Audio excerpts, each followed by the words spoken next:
Mi hija puso drogas en mi sopa. Pero yo ya lo sabía. Sonreí, no dije nada, y cambié los platos. Cuando la verdad salió en vivo. Su imperio y su herencia se hicieron cenizas. Me llamo Fermín Reyes, tengo 58 años, y esta noche, sin que ellos lo supieran, yo era el director de la obra que mi familia había escrito para destruirme. Estaba sentado a la cabecera de la mesa del comedor, un trono de caoba maciza que había comprado hace más de 30 años, cuando la palabra familia todavía significaba refugio y no campo de batalla. Ahora, se sentía menos como un trono y más como el banquillo de los acusados, donde un viejo aparentemente invisible esperaba en silencio su sentencia.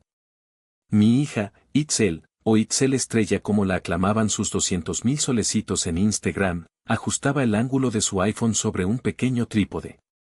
El aro de luz que lo rodeaba le confería un halo artificial, un aura de santidad plástica que contrastaba brutalmente con la oscuridad que yo sabía que albergaba en su corazón. Hola, mis solecitos hermosos. Y miren qué delicia. Preparando la famosa sopa de la abuela para consentir a mi papi, arrullaba a la cámara, su voz un almíbar empalagoso diseñado para generar me gusta y comentarios de admiración. Es tan importante cuidar de nuestros mayores, ¿verdad? A mi derecha, mi esposa, Lourdes, hacía girar ostentosamente un reloj de oro en su muñeca, un regalo que se había hecho a sí misma después de que Itzel tuviera una campaña súper exitosa. El destello del metal precioso parecía burlarse de la modesta decoración de nuestra casa en Coyoacán, un hogar que para mí estaba lleno de recuerdos, pero que para ella se había convertido en una prisión de mediocridad. Suspiraba cada vez que miraba los muebles viejos, los mismos que una vez eligió conmigo con tanta ilusión. Enfrente, mi hijo Tadeo, el autoproclamado genio de las finanzas de 30 años, ni siquiera levantaba la vista de la pantalla de su propio teléfono, donde gráficos verdes y rojos parpadeaban como un electrocardiograma de su codicia. El mercado de las criptomonedas se está estabilizando. Te lo dije, papá, debiste haberme escuchado y haber invertido tu pensión cuando te lo aconsejé. Pero bueno, supongo que no todos tenemos visión de futuro, sentenció con un aire de superioridad que apenas ocultaba su desprecio por mi vida simple. Para ellos, yo no era una persona. Era un obstáculo, un recordatorio viviente de un pasado humilde que se esforzaban por borrar. Era el gerente jubilado de una tienda de materiales, el hombre de las manos callosas y la ropa sin marca. Era un cajero automático con fondos limitados al que acudían cuando sus estilos de vida excedían sus ingresos. Un mueble viejo y polvoriento en la esquina de sus vidas brillantes y digitales. No tenían la más remota idea de que el viejo conformista al que trataban con condescendiente piedad era el arquitecto silencioso de todo lo que poseían y anhelaban. No sabían que su padre, el hombre que comía en silencio en la cabecera de la mesa, podía comprar y vender sus futuros con una sola llamada telefónica. Esta noche, planeaban ni ejecución social, ni humillación pública, para poder reclamar una herencia que creían merecer. Pero el guión había cambiado. Esta noche, el director era yo. Y la función estaba a punto de volverse inolvidable. Hace exactamente 1 mes y 4 días, fue mi 58º cumpleaños. El día amaneció como cualquier otro. Me levanté temprano, podé los rosales del jardín que mi padre había plantado, y preparé café para todos, como siempre. Esperé. El desayuno transcurrió entre el sonido de los pulgares de Itzel tecleando frenéticamente y las quejas de Lourdes sobre el ruido de los vecinos. Tadeo ni siquiera apareció, se había ido a una reunión de networking a las 7 de la mañana. Nadie dijo nada. Ni un buenos días especial, ni una mirada cómplice. Nada. A la hora de la comida, la mesa estaba vacía. Lourdes había salido de compras con una amiga. Itzel estaba encerrada en su cuarto, grabando un tutorial de maquillaje. Tadeo, supuse, seguía haciendo networking. Comí solo, un sándwich de jamón frente al televisor apagado. La casa, usualmente ruidosa con sus aspiraciones y dramas, estaba en un silencio que pesaba más que cualquier grito. Esa noche, durante la cena, no pude más. El nudo en mi garganta se había vuelto demasiado apretado. Con la voz más casual que pude fingir, mientras Lourdes se quejaba del tráfico en Polanco, comenté, vaya, qué día tan largo. 58 años no se sienten tan diferentes a los 57, después de todo. El silencio que siguió fue denso y incómodo. Lourdes dejó caer su tenedor.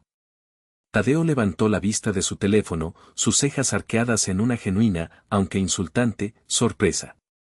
Itzel, sin embargo, fue la que rompió el hielo con una crueldad afilada. Puso los ojos en blanco, un gesto que había perfeccionado hasta convertirlo en un arte. «Ay, papá, por favor», dijo con un suspiro exasperado, como si yo fuera un niño pidiendo un dulce. «Ya estamos grandes para estas cosas, ¿no crees? Es solo un martes. No seas tan dramático». Dramático, repetí en mi mente. 58 años de vida, 35 de ellos dedicados a construir esta familia, y mi existencia era reducida a un drama. Tadeo soltó una risita ahogada y volvió a su teléfono. Lourdes simplemente se encogió de hombros, como diciendo ella tiene razón. La cena terminó. Nadie dijo feliz cumpleaños. Nadie se disculpó. Mi día especial había sido borrado del calendario familiar. Pero el acto final de la humillación aún no había llegado. Una hora después, mientras yo lavaba los platos que nadie más había tocado, Itzel entró en la cocina. Se apoyó en el marco de la puerta, con su teléfono en la mano, y me sonrió. Era la misma sonrisa ensayada que usaba para sus seguidores, una máscara de dulzura que ya no me engañaba. «Oye, papi», comenzó, su tono meloso. Estaba pensando, surgió una oportunidad increíble. Un viaje de colaboración a Tulum con otros influencers. Es súper importante para mi marca, podría significar un contrato enorme.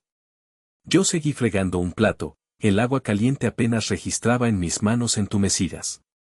¿Y bien?, pregunté sin mirarla. Bueno, es que es un poco de último minuto y necesito cubrir algunos gastos. ¿Crees que podrías prestarme 10,000 pesos? Te juro que te los devuelvo en cuanto cierre el contrato. 10,000 pesos. En el día en que habían considerado mi propia existencia como un drama innecesario, ella venía a pedirme el equivalente a mi supuesta pensión mensual. El descaro era tan monumental, tan puro, que por un momento me dejó sin aliento. Podría haber dicho que no. Podría haberle echado en cara su olvido, su crueldad. Pero en ese momento, una fría claridad se asentó en mi interior. Quería ver hasta dónde llegaría. Quería tener la prueba irrefutable, no para ellos, sino para mí mismo. Para el hombre que todavía, en algún rincón de su corazón, quería creer que estaba equivocado. Sequé mis manos, fui a mi estudio, saqué el dinero de la caja fuerte y se lo entregué. No conté los billetes. Simplemente se los puse en la mano. «Gracias, papi, eres el mejor», exclamó, dándome un beso rápido y superficial en la mejilla. El olor de su perfume caro llenó el aire por un segundo antes de que desapareciera por el pasillo. Esa noche, me senté solo en mi estudio, rodeado de los libros y las fotos de una vida que ya no reconocía. El escozor en mi pecho no era por el dinero. Era por la transacción. Mi cumpleaños, mi valor como padre y como hombre, había sido canjeado por 10,000 pesos y un beso falso. Fue la noche en que el Museo de mi Dolor adquirió su pieza más preciada. La segunda exhibición en mi Museo Personal del Dolor se inauguró apenas 2 semanas después de mi cumpleaños ignorado. Tadeo, mi hijo mayor, el faro de la modernidad financiera, convocó una junta de consejo familiar en la sala de estar. Por supuesto, yo no estaba invitado a la junta, solo a recibir sus conclusiones. Los escuché desde mi estudio, la puerta entreabierta apenas una rendija, suficiente para que sus voces se filtraran como un veneno lento. «Es una cuestión de lógica, mamá», argumentaba Tadeo, su tono era el de un profesor explicando una ecuación simple a un niño lento. «Esta casa en Coyoacán es un activo muerto. Es enorme, anticuada. ¿Para qué quiere papá tantos metros cuadrados?» Apenas sale de su estudio. Escuché el tintineo del hielo en el vaso de Lourdes. «Pero, hijo, aquí crecieron ustedes. Hay tantos recuerdos», dijo ella, aunque en su voz no había convicción, solo una débil nostalgia que fue fácilmente aplastada. «Los recuerdos no pagan las facturas, mamá. Y ciertamente no financian el estilo de vida al que Itzel y yo aspiramos, al que tú mereces, replicó Tadeo, un maestro de la manipulación emocional. Piénsalo. Vendemos esta propiedad. El valor del suelo aquí es altísimo. Podríamos sacar, ¿qué? 15, 20 millones de pesos. Con ese capital, yo podría hacer maravillas en el mercado. Itzel podría invertir en su marca. Y tú podrías tener el apartamento en Polanco que siempre has querido. El silencio de Lourdes fue elocuente. Podía imaginarla, sus ojos brillando con la visión de boutiques de lujo y cafés de moda, borrando los 30 años de vida en común en esta casa. ¿Y papá? Preguntó finalmente, casi como un detalle de último momento. Papá estará bien, dijo Tadeo con una displicencia escalofriante. Le buscamos un lindo y pequeño apartamento cerca de aquí. Algo manejable, para un hombre de su edad. Menos que limpiar, menos preocupaciones. En realidad, le estaríamos haciendo un favor. Un favor. Despojarme de mi hogar, del último bastión de mi identidad, era un favor. La casa donde les enseñé a andar en bicicleta en el patio. La pared de la cocina donde todavía estaban las marcas de lápiz midiendo su altura cada año. El árbol de jacaranda que planté cuando nació Itzel. Todo reducido a un activo muerto. Esa noche, me presentaron el plan como una decisión ya tomada. Se sentaron frente a mí en el sofá, como un comité de ejecución. Tadeo llevaba una carpeta, como si fuera una presentación de negocios. Papá, hemos estado pensando en tu bienestar, comenzó, sin una pizca de ironía en su voz. Y en el futuro de la familia, añadió Lourdes, colocándose una mano en el pecho, en un gesto de falsa solemnidad. Itzel, por supuesto, estaba grabando. Un momento súper emotivo y familiar, solecitos.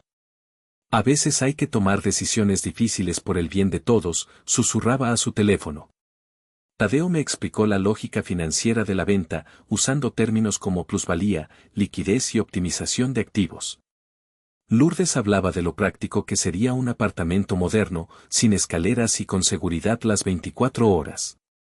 Me hablaron durante 20 minutos, pero nunca me preguntaron qué quería yo. Mi opinión era irrelevante. Mi consentimiento, una mera formalidad que esperaban que cumpliera sin rechistar. Cuando terminaron, me miraron, esperando mi respuesta. Los miré a los tres, a mi hijo, que veía mi vida como una cifra en una hoja de cálculo, a mi esposa, que estaba dispuesta a cambiar nuestros recuerdos por un código postal más prestigioso, y a mi hija, que convertía nuestra intimidad en contenido para extraños. Necesito pensarlo, fue todo lo que dije. No hay mucho que pensar, papá, dijo Tadeo, cerrando su carpeta con un golpe seco que resonó en la habitación. Es la única decisión lógica. Esa noche, caminé por la casa a oscuras. Toqué las paredes, los marcos de las puertas, los libros en las estanterías. Cada objeto me susurraba una historia, un eco de un tiempo en que éramos una familia, no una corporación en quiebra emocional.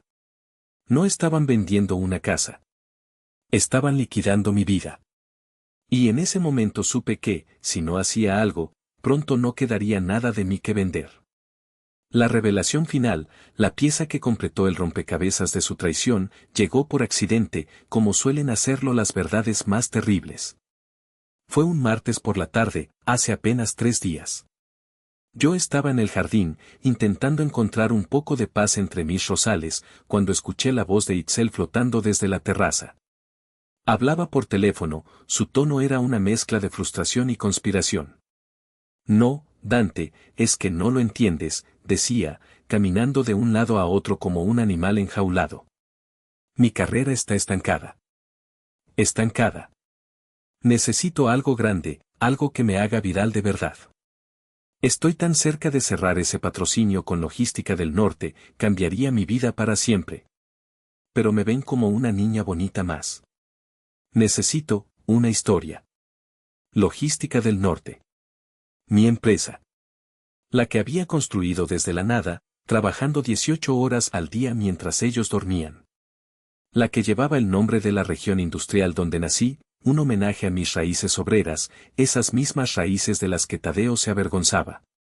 Escuchar ese nombre en sus labios, convertido en un simple trampolín para su vanidad, me provocó una náusea helada. Pero qué historia, continuó ella, su voz bajando a un susurro. No puedo inventarme una enfermedad, es muy arriesgado. Pero tú lo dijiste, las historias de superación, de lucha contra la adversidad, venden. Y la mayor adversidad en mi vida ahora mismo es mi padre. Es un viejo codo que está sentado sobre una pequeña fortuna, la casa, y no suelta un centavo. Cree que el trabajo duro es la respuesta a todo. ¿Y qué anticuado? Me quedé inmóvil, oculto detrás de un gran arbusto de bugambillas. Cada palabra era una puñalada. Tengo que hacer que la gente sienta lástima por mí, Dante. Que me vean como una víctima valiente que cuida de un padre difícil y controlador. Si logro crear esa narrativa, el patrocinio de Solida será mío. La gente dona a las víctimas. Las marcas patrocinan a los supervivientes. La llamada terminó. Itzel entró en la casa, dejándome solo con el zumbido de los insectos y el latido atronador de mi propio corazón. Padre difícil y controlador. Esa era la narrativa. Ese era el papel que me habían asignado en su obra. La curiosidad, una serpiente fría y oscura, me venció. Esa noche, cuando todos dormían, fui al ordenador familiar en el pequeño estudio de la planta baja. Sabía que era una invasión de su privacidad, pero las reglas del juego habían cambiado. Ya no éramos una familia, éramos adversarios. Abrí el historial del navegador. Mis ojos recorrieron la lista de búsquedas recientes, y el aire se escapó de mis pulmones. Somníferos potentes sin sabor que no se detectan. Dosis de clonazepam para dormir a un hombre de 85 kilogramos. Síntomas de abuso emocional por parte de un padre. Cómo hacer una transmisión en vivo convincente en Instagram. Guión para video de revelación de abuso. Estaba todo allí. El plan, metódico y escalofriante, expuesto en una serie de clics. No era un impulso, no era un arrebato. Era una estrategia premeditada, calculada, para drogarme, humillarme y destruirme públicamente por dinero. Querían convertirme en el villano de su historia para poder alzarse ellos como los héroes. Cerré el portátil, mis manos temblaban. Salí al jardín en la oscuridad, el aire frío de la noche era un alivio para mi piel ardiente. Miré las estrellas, las mismas que mi padre me enseñó a nombrar cuando era niño. Él lo había perdido todo por la traición de sus socios, hombres a los que llamaba amigos. Y yo, en mi afán por proteger a mis hijos de la maldición del dinero fácil, los había convertido en monstruos que ni él, en su peor pesadilla, podría haber imaginado. El dolor era inmenso, un océano negro que amenazaba con ahogarme. Pero debajo del dolor, algo más comenzó a surgir. Una corriente fría y dura como el acero. Era la rabia. Y con la rabia, la claridad. Habían confundido mi paciencia con debilidad. Mi silencio con estupidez. Mi amor con una invitación para ser pisoteado. Se equivocaban. El gerente jubilado de la tienda de materiales había muerto esa noche. En su lugar, había despertado el fundador de Logística del Norte. Y él no jugaba a ser la víctima. Él diseñaba la estrategia. Él controlaba la narrativa. Él, y solo él, decidiría cómo terminaría esta historia. El plan de mi hija quedaba al descubierto. Sabía que debía actuar. Y mi contraataque sería tan público, tan devastador, que sus solecitos sentirían el calor del infierno.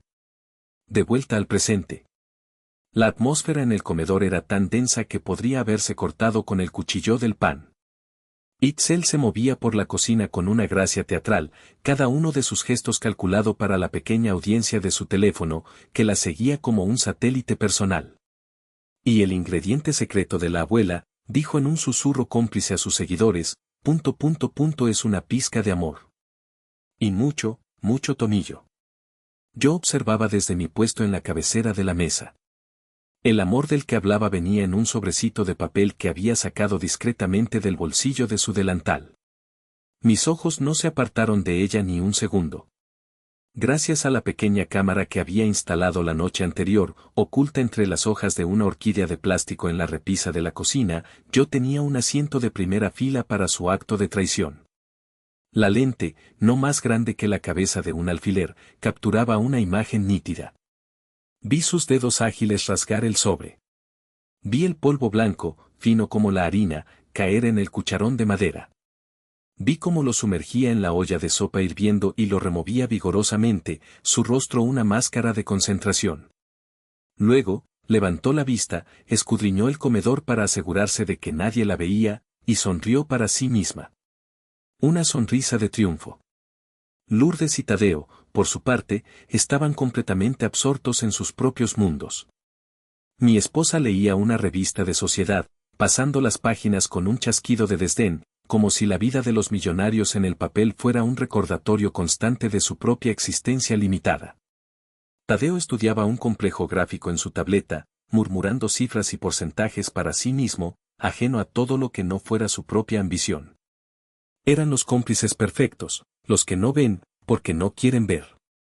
La cena está lista, anunció Itzel con una alegría forzada, interrumpiendo la tensa calma. Llegó a la mesa portando la sopera de porcelana como si fuera un trofeo. El aroma a verduras y hierbas llenó la habitación, una fragancia hogareña que enmascaraba una intención letal. Colocó la sopera en el centro de la mesa y luego, con un cuidado exagerado, comenzó a servir. Primero, un cuenco pequeño para su madre. Luego, otro para su hermano. Después, tomó el cuenco más grande, el que siempre había sido el mío, y lo llenó hasta el borde. Finalmente, sirvió una porción mucho más modesta en un cuenco más pequeño para ella. El plan era evidente, una dosis máxima para el hombre de 85 kilos, calculada para sumirlo en un sueño profundo e indefenso. Con una sonrisa que no llegaba a sus ojos, colocó el cuenco grande frente a mí. Para ti, papi. Con extra de cariño, dijo, guiñando un ojo a la cámara de su teléfono, que seguía grabando desde su trípode. El corazón me martilleaba contra las costillas, un tambor de guerra sordo y constante. Años de reprimir mis emociones, de tragarme el orgullo y el dolor, me habían preparado para este momento. Mi rostro debía ser una máscara de serena normalidad. No podía permitir que una sola fisura en mi compostura delatara la tormenta que se desataba en mi interior. El momento de la confrontación no había llegado. Aún no. Primero, necesitaba que ella cayera en su propia trampa. Sostuve su mirada por un instante. En sus ojos vi un destello de impaciencia, de anticipación. Quería que comiera. Quería que el telón cayera sobre mi conciencia para poder empezar su propio espectáculo. Justo cuando tomaba la cuchara, mi teléfono, colocado estratégicamente boca abajo sobre la mesa, vibró y sonó con el tono de llamada que le había asignado a mi abogado. Era la alarma que yo mismo había programado. El primer acto de mi contraofensiva. Oh, disculpen un momento, dije, mi voz sonando sorprendentemente tranquila. Puse una mano sobre el teléfono para silenciarlo, frunciendo el ceño con fingida molestia. Es de la oficina de mi gestor de pensiones. Llevan toda la semana con un papeleo. Debo atender, no tardo nada. Tadeo bufó. Siempre con tus cosas de jubilado, papá. La sopa se va a enfriar. Es importante, Tadeo. No quiero problemas con el gobierno, repliqué con la docilidad que esperaban de mí. Me levanté lentamente, arrastrando un poco la silla para hacer ruido, para acentuar mi salida. Les di la espalda y caminé hacia el pasillo que llevaba a mi estudio, llevando el teléfono a mi oreja y hablando en voz alta con un interlocutor inexistente. Sí, buenas noches, habla Fermín Reyes.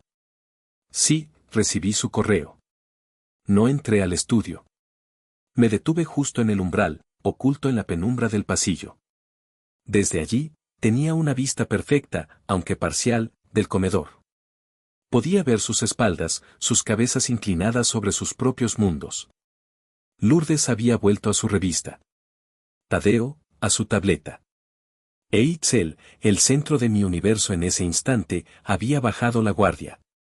Creyendo que yo estaba fuera de su vista y oído, había agarrado su propio teléfono para revisar los comentarios de su transmisión preliminar. Estaba sonriendo, leyendo los elogios de sus solecitos, saboreando una victoria que aún no había ocurrido. Ese era mi momento.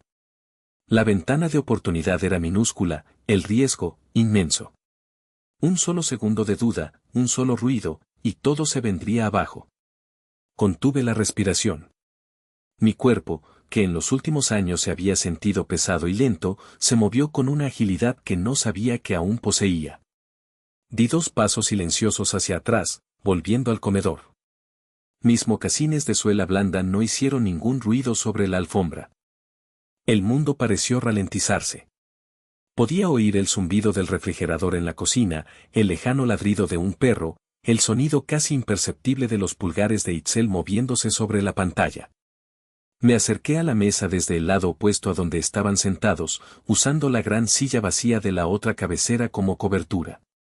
Mis manos, las mismas manos que habían levantado vigas de acero y firmado contratos millonarios, se movieron con una precisión quirúrgica. Con la mano izquierda, levanté suavemente mi cuenco, el grande, el envenenado. Con la derecha, tomé el de ella, el pequeño, el seguro. El intercambio fue un ballet silencioso que duró menos de 3 segundos. El sonido de la porcelana contra el mantel de lino fue ahogado por un oportuno carraspeo que fingí desde el pasillo.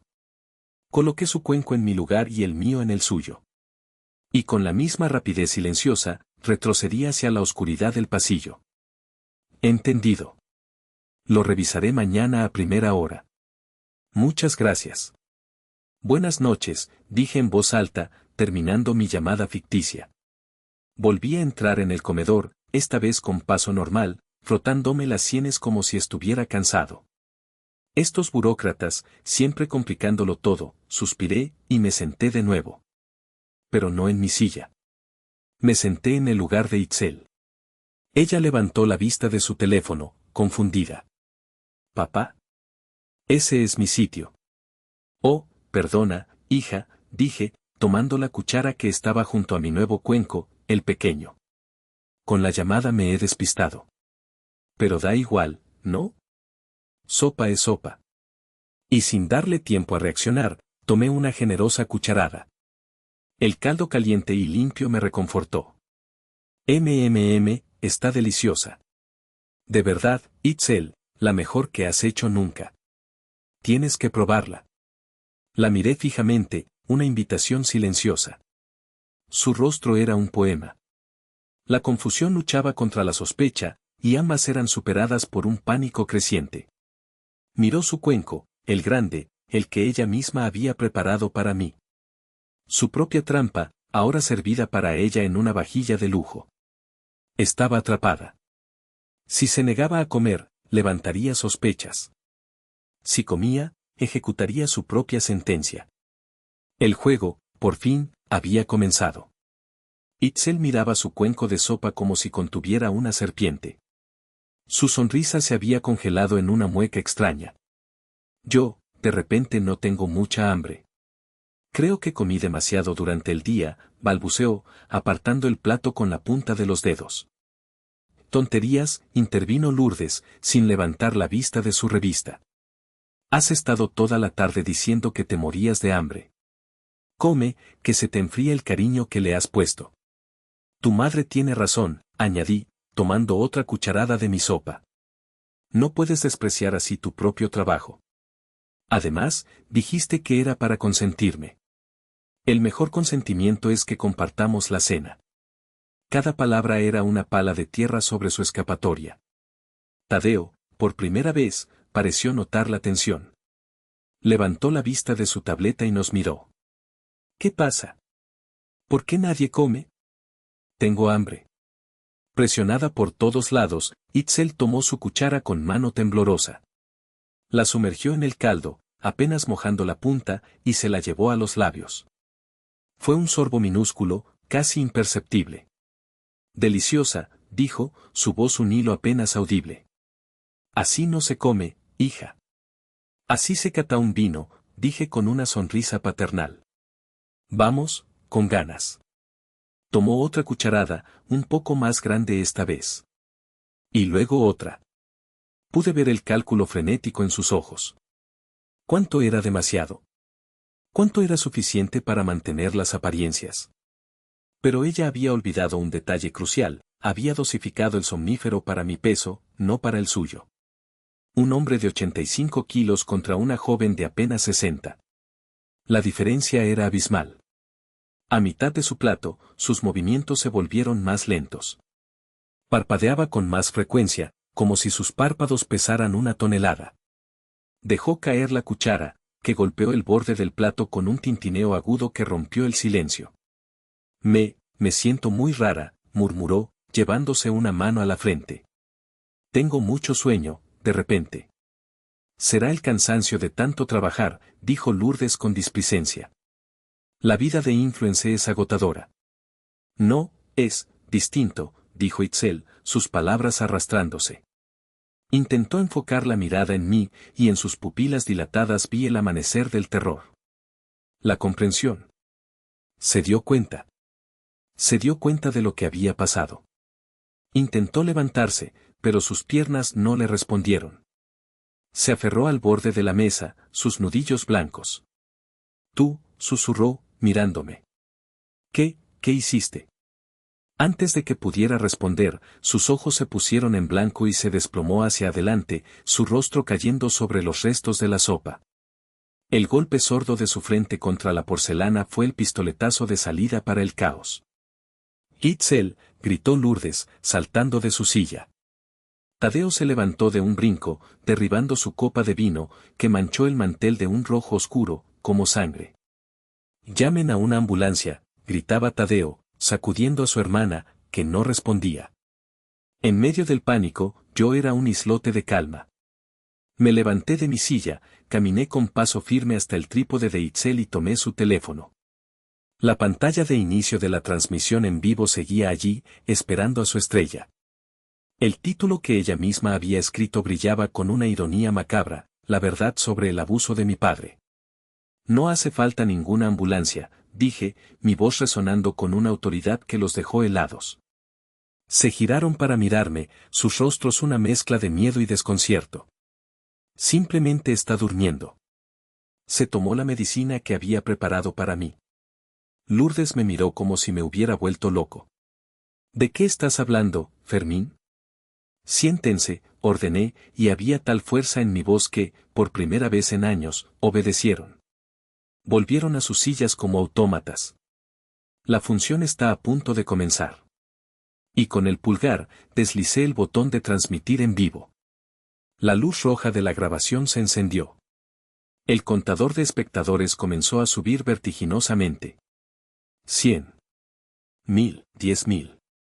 El chat, al principio lleno de solecitos enviando corazones, se convirtió en un muro de signos de interrogación. ¿Dónde está Itzel? ¿Quién es ese señor? ¿Qué le pasó? ¿Está bien? Ignoré el caos digital. Miré a mi esposa y a mi hijo, cuyos rostros ahora eran máscaras de puro pavor, atrapados en una pesadilla que no entendían. Bienvenidos al verdadero reality show de la familia Reyes, dije a la cámara, y por extensión, al mundo. Les prometieron una historia. Y les juro que tendrán una. La cámara enfocaba mi rostro sereno, y justo por encima de mi hombro, la imagen impactante de Itzel, desplomada sobre la mesa, con el cabello parcialmente sumergido en el caldo. El contador de espectadores se disparó, 30.000, 40.000, 50.000. El pánico se apoderó del chat. Llamen a la policía. Está herida. Hagan algo. Este hombre le ha hecho daño. Dejé que el caos creciera durante unos segundos, permitiendo que su narrativa inicial, la del padre peligroso, se formara en la mente de la audiencia. Luego, con la calma de un cirujano, comencé a diseccionar su mentira. Buenas noches a todos los solecitos, comencé, mi voz firme y clara. Mi nombre es Fermín Reyes. Y soy el padre al que Itzel estaba a punto de acusar de abuso. Están aquí porque ella les prometió una historia desgarradora. Y tiene razón. Lo que van a presenciar es desgarrador. Pero la víctima en esta historia, no es ella. Giré el ordenador portátil que había colocado estratégicamente a mi lado y compartí mi pantalla con la transmisión. Permítanme mostrarles algo. Esto fue grabado en esta misma cocina hace menos de una hora. Pulse play. El video de la microcámara oculta en la orquídea llenó la pantalla. La audiencia vio, en nítida alta definición, a su ídolo, Itzel Estrella, sacar un sobrecito de su delantal, verter un polvo blanco en la sopa y removerlo con una sonrisa de suficiencia. Un grito ahogado colectivo pareció emanar de la caja del chat. ¿Qué es eso? No puede ser. ¿Le puso algo a la sopa? Es un montaje. Este hombre la está incriminando. Lo que acaban de ver, continué, deteniendo la imagen en el momento exacto en que el polvo caía, es la pizca de amor de la que mi hija les habló. En realidad, es una dosis potente de clonazepam. Un somnífero que ella investigó en Internet, como pueden ver en su historial de búsqueda. Proyecté una captura de pantalla del historial del navegador. Las búsquedas estaban allí, innegables, somníferos potentes sin sabor, dosis para dormir a un hombre de 85 kilogramos. El tono del chat comenzó a cambiar. La confusión se mezclaba ahora con la duda. Lourdes y Tadeo me miraban con los ojos desorbitados. El color había desaparecido de sus rostros. Estaban empezando a comprender la magnitud del abismo al que nos asomábamos. Durante meses, proseguí, mi voz adquiriendo un filo de acero, mi hija les ha estado vendiendo una historia de sacrificio. La hija abnegada que cuida de su padre anciano y difícil. Les ha pedido dinero. Y ustedes, con sus buenos corazones, se lo han dado. Proyecté en la pantalla los extractos de la cuenta de Itzel, con cada donación resaltada en amarillo. Aquí están sus donaciones. 10,000 pesos de una madre soltera que admiraba su fuerza. 20,000 de un veterano que le recordaba a su propia hija. 5,000 de una abuela que rezaba por ella cada noche. Más de 200,000 pesos en total. Y aquí, dije, cambiando la imagen a una carpeta llena de facturas y recibos digitales, es a donde fue a parar realmente su generosidad. Una por una, las pruebas aparecieron. La factura de un bolso de marca de 40,000 pesos. El recibo de una cena en un restaurante de lujo en Polanco por 8,000 pesos. Los boletos de avión a Tulum. El nuevo reloj de Lourdes. El chat se convirtió en un volcán de furia. Yo le doné. Soy esa madre soltera. Usó mi dinero para un bolso. Es una estafadora. Nos engañó a todos. Pero el dinero es lo de menos, dije, mi voz bajando de volumen, obligando a la audiencia a inclinarse hacia sus pantallas. Lo peor es el plan que tenía para esta noche. Iba a drogarme, a hacerme parecer confundido y senil ante ustedes. Iba a grabar mi indefensión y a usarla como prueba de su abuso. Iba a destruir mi reputación, mi vida, para conseguir un contrato de patrocinio. Miré directamente a la cámara. Lo único que no salió según su plan, es que esta noche, yo no tenía hambre. Y cuando me levanté para atender una llamada, decidí que era ella quien necesitaba probar su propia medicina. Intercambié los cuencos. El somnífero que recorre sus venas ahora mismo es el mismo que ella me destinaba a mí. El silencio en el chat fue total. Un silencio digital que gritaba más que cualquier insulto. Habían pasado de la confusión a la duda, de la duda a la ira, y ahora, a un horror paralizado. Habían sido testigos, en tiempo real, no de un abuso, sino de una trampa. Y la villana de la historia no era yo. Era la joven inconsciente que tenían delante. La audiencia, que ahora superaba las 150,000 personas, estaba cautiva, procesando la cruda realidad del intercambio de cuencos. El péndulo de la opinión pública había oscilado con una violencia que sacudió los cimientos del pequeño imperio digital de Itzel. Pero el golpe de gracia, el movimiento que derrumbaría el castillo de naipes para siempre, aún estaba por llegar. Como les he mostrado, dije, mi voz recuperando un tono de calma casi pedagógica, todo este teatro, toda esta cruel manipulación, tenía un objetivo final. Conseguir un lucrativo contrato de patrocinio con una empresa de logística muy importante. Una empresa llamada Logística del Norte. Dejé que el nombre flotara en el aire por un momento. Vi a Tadeo fruncir el ceño. Él conocía el nombre. En sus círculos financieros, Logística del Norte era una leyenda, un gigante discreto pero inmensamente poderoso que había crecido en la sombra, dominando el transporte de carga en todo el país. Era el tipo de empresa sólida y tradicional que él, en su arrogancia, probablemente despreciaba por no ser una startup tecnológica. Mi hija, continué, creía que si podía presentarse como una víctima heroica, una superviviente, esta empresa se sentiría conmovida y le daría el contrato que catapultaría su carrera a la estratosfera. Lo que ella no sabe, lo que ninguno de ustedes sabe. Hice una pausa larga y deliberada. Miré a Lourdes, luego a Tadeo. Sus rostros estaban llenos de una confusa anticipación. ¿Qué más podía haber? ¿Qué revelación podría ser peor que la que acababan de presenciar? Es que Logística del Norte es mi empresa.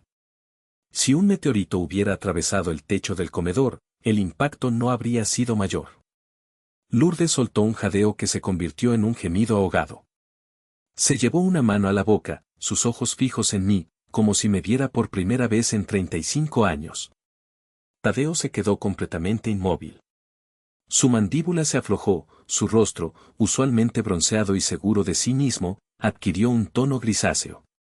Podía ver los engranajes de su mente financiera girando a toda velocidad, tratando de procesar una información que desafiaba toda su concepción del mundo, toda su percepción de mí.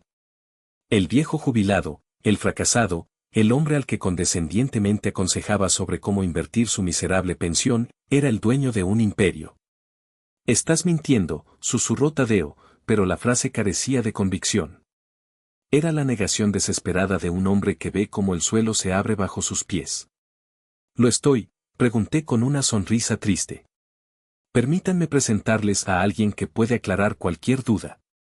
En la pantalla del portátil, inicié una videollamada. Un segundo después, apareció el rostro de un hombre de unos 60 años, con cabello plateado, gafas de montura fina y un traje impecable. Detrás de él, se veía el logo de un prestigioso bufete de abogados. «Buenas noches a todos», dijo el hombre, su voz era la encarnación de la autoridad legal. «Mi nombre es el licenciado Montes, del bufete Montes y Asociados. Soy el representante legal del señor Fermín Reyes y de sus empresas». Se ajustó las gafas y miró directamente a la cámara. «Confirmo, bajo juramento, que el señor Fermín Reyes es el fundador anónimo, presidente del Consejo y accionista mayoritario de Logística del Norte y sus subsidiarias. El valor neto actual de su patrimonio está tasado, de forma conservadora, en más de 600 millones de pesos. 600 millones de pesos». La cifra cayó en la habitación como una bomba de neutrones, aniquilando toda vida, toda esperanza, en los rostros de mi esposa y mi hijo. Lourdes comenzó a sollozar, un llanto bajo y roto, el sonido de un mundo de sueños de Polanco desvaneciéndose en el aire. Tadeo simplemente se quedó mirando al vacío, su mente incapaz de asimilar la escala de su error de cálculo. Había pasado su vida persiguiendo millones, sin saber que vivía junto a la fuente de la que manaban. Había despreciado al rey, creyendo que era un mendigo. La cámara de Itzel seguía grabando, transmitiendo su ruina familiar a 250.000 de espectadores horrorizados y fascinados. El chat era ininteligible, un torrente de mayúsculas, emojis de cabezas explotando y una sola palabra repetida hasta el infinito, impresionante. El licenciado Montes esperó a que el impacto inicial de la revelación se asentara, su rostro impasible como el de un juez a punto de dictar sentencia. Luego, carraspeó y sus ojos se posaron, a través de la pantalla, en Lourdes y Tadeo. Además, continuó, su tono volviéndose aún más formal, tengo instrucciones específicas del señor Reyes para proceder con el siguiente punto. Señor Reyes, ¿me autoriza a continuar? Lo miré y asentí lentamente. Proceda, licenciado. Muy bien. El abogado tomó una carpeta que estaba fuera de cámara. El patrimonio del señor Reyes está estructurado a través de un fideicomiso familiar. Dicho fideicomiso contiene una disposición muy clara, redactada por el propio señor Reyes hace más de 20 años. La he denominado la cláusula de malicia. Hizo una pausa, permitiendo que la ominosa frase resonara. La cláusula estipula, y cito, Cualquier beneficiario que, a juicio exclusivo y final del fideicomitente, realice actos de malicia, engaño, difamación o cause perjuicio físico o moral directo al señor Fermín Reyes, perderá de forma inmediata, irrevocable y permanente todo derecho, título e interés sobre los activos del fideicomiso. Su participación será disuelta y redistribuida. Lourdes levantó la cabeza, las lágrimas surcando su maquillaje. No. Fermín, no puedes, suplicó. Tadeo pareció despertar de su estupor. Eso no es legal. Podemos impugnarlo. Soy tu hijo. El licenciado Montes esbozó una sonrisa casi imperceptible. Señor Reyes, le aseguro que la cláusula es perfectamente legal y está blindada contra cualquier impugnación. Fue diseñada precisamente para una situación como esta. Luego, su mirada se endureció. Y en mi calidad de notario del fideicomiso, y con base en la evidencia irrefutable de intento de envenenamiento y difamación pública que ha sido transmitida esta noche, por orden directa del señor Fermín Reyes, declaro que la cláusula de malicia ha sido activada. Se quitó las gafas y miró a cada uno de ellos. Señora Lourdes, Tadeo Reyes e Itzel Reyes, a partir de este momento, quedan formalmente desheredados. No recibirán absolutamente nada del patrimonio del señor Reyes. Ni ahora, ni en el futuro. La casa en la que se encuentran es propiedad del fideicomiso, y recibirán una notificación de desalojo en los próximos 30 días. Las tarjetas de crédito y cuentas asociadas a ustedes serán canceladas mañana a primera hora. Es todo. El abogado asintió hacia mí, y la videollamada terminó, dejando su veredicto flotando en el aire como gas venenoso. Se hizo el silencio. Un silencio absoluto, pesado, roto solo por los sollozos ahora histéricos de Lourdes. Tadeo no decía nada. Simplemente miraba sus manos, las manos de un genio financiero que acababa de cometer el peor negocio de su vida. Habían intentado robarme una casa de 20 millones de pesos. Y en el proceso, habían perdido 600 millones. La ironía era tan brutal, tan poética, que casi me hizo reír. Pero no sentía alegría. Solo un vacío inmenso y helado. Antes de cortar la transmisión, que ya había superado los 300.000 espectadores simultáneos, sentí la necesidad de explicar. No a ellos, mi familia rota, sino a los extraños que habían sido jurado y público de mi tragedia. Y quizás, a mí mismo. Me acerqué a la cámara una última vez. Detrás de mí, mi esposa lloraba desconsoladamente, mi hijo era una estatua de conmoción, y mi hija dormía, ajena a la demolición de su futuro. Hay una cosa más que deben saber, dije, mi voz ahora más suave, teñida de una fatiga que me pesaba en los huesos. No hice esto solo por venganza. Lo hice porque fracasé. La palabra sorprendió a la audiencia, que esperaba un discurso de triunfo. Mi padre, continué, era un buen hombre, un hombre brillante. Construyó un pequeño negocio desde la nada. Pero amaba la apariencia del éxito más que el éxito mismo. Vivía para impresionar a los demás, gastando dinero que no tenía, confiando en socios que no lo merecían. Y lo perdió todo. Murió con el corazón roto y los bolsillos vacíos, traicionado por la gente que más admiraba. Tomé un respiro, el recuerdo todavía dolía después de tantos años. Ese día, juré que mis hijos nunca sufrirían esa maldición. Juré que les enseñaría el valor del trabajo, no del dinero. Que entenderían que la dignidad no se compra, se gana. Por eso oculté mi fortuna.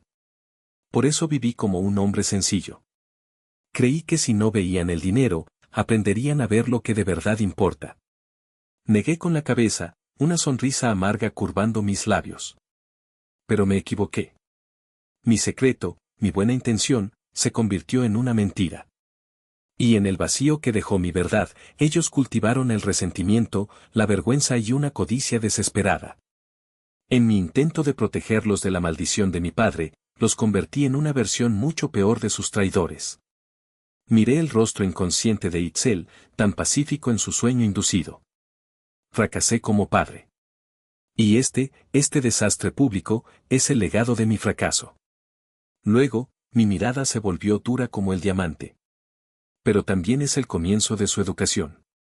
Una que debía haberles dado hace mucho tiempo. Miré directamente a la lente. Querías una historia, Itzel. Ahora la tienes. Felicidades, ya eres famosa. Con esa última frase, mi dedo se movió sobre la pantalla. El botón rojo de finalizar transmisión brillaba. Durante unos segundos, dudé. Poner fin a esto era poner fin a mi vida tal y como la conocía. Era aceptar que mi familia, el proyecto central de mi existencia, estaba muerta. Pero la única forma de empezar de nuevo es quemando el pasado hasta los cimientos. Pulsé el botón. La pantalla se volvió negra. El contador de espectadores desapareció. El silencio del comedor regresó, ahora cargado con el peso de la ruina. Me levanté, me serví un vaso de agua y miré por la ventana hacia la noche oscura de la ciudad. Sabía que al otro lado de esa ventana, cientos de miles de personas estaban hablando, juzgando, compartiendo. Mi historia ya no me pertenecía. Y ahora, les pregunto a ustedes, los que han sido testigos de esta justicia cruda y digital, los que han visto el interior de mi hogar y de mi corazón. ¿Actué con demasiada crueldad? ¿O una traición de esta magnitud merece una justicia así de pública y devastadora?